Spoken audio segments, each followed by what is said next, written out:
through my experiences, being able just to like go and not have even a doubt of like, hey, I can go and talk to anybody about the Lord, and just being able to share my faith, and just having those Christ-centered friends, just being able to love on those people even more, and then just having that accountability to just with every single person that I come into contact with. Like, I just want to be there and just be a little light for Jesus every single place that I go, and just try and like spread his gospel every single place that I go. Being at like such a small school like here, it like you can know so many people, so you don't really feel like weird walking up to somebody, because you basically like, you've seen them around campus a lot, and it's not like a D1 school that's got like 20,000 students that you don't see.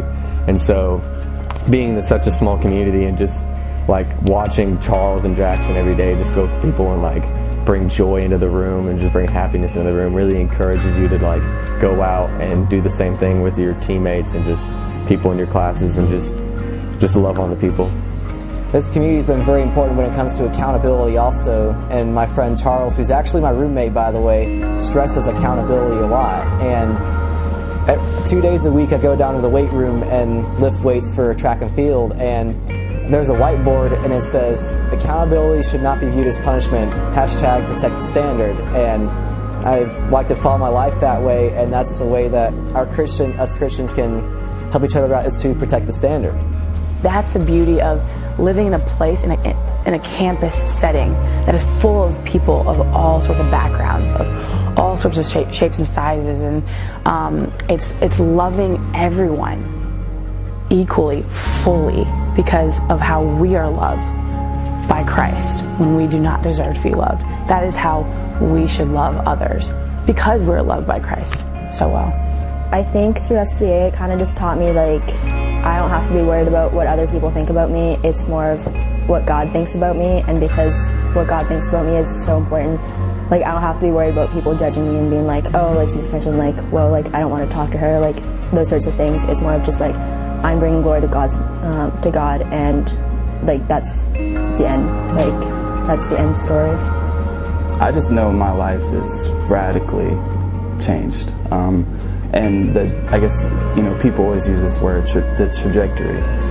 My life has taken a total different path.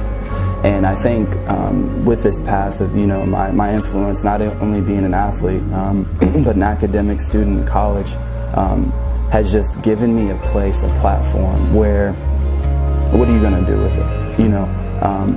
And knowing that I had that experience my freshman year of giving my life to Christ, I knew that my life wasn't my own, and from that point on, I knew that I was supposed to be a servant and a vessel for God to bring or to help share the good news of Jesus Christ dying for our sins. And I think with the influence, I've been able to go overseas with FCA, go to schools and talk about all those different things. And I think the big motivation behind all of it is my Creator. I started going to FCA every week. I just loved it. Like I just felt welcomed, and like started finding my faith and like growing in my faith and realizing what faith was. So then it became like I just wanted to go, and I looked forward to Thursday nights, and it was like my favorite place to be and my favorite time. And now that I've grown in my faith and that like I'm open to share my faith, it's just so sweet being able to love on others and just love like Jesus loved, and the impact that like Christ has on our lives, like, and how we can live it out and impact other people's lives is just awesome. FCA, Lenoir-Rhyne University, Jesus has been working in crazy ways at LR. It's just been a sweet testimony of what he's doing now, what he's done in my life in the past, of how just getting out of the sin that I was in to now to where he's working my heart tremendously. I think the biggest thing I'm learning right now is just how the gospel is just the center of our lives.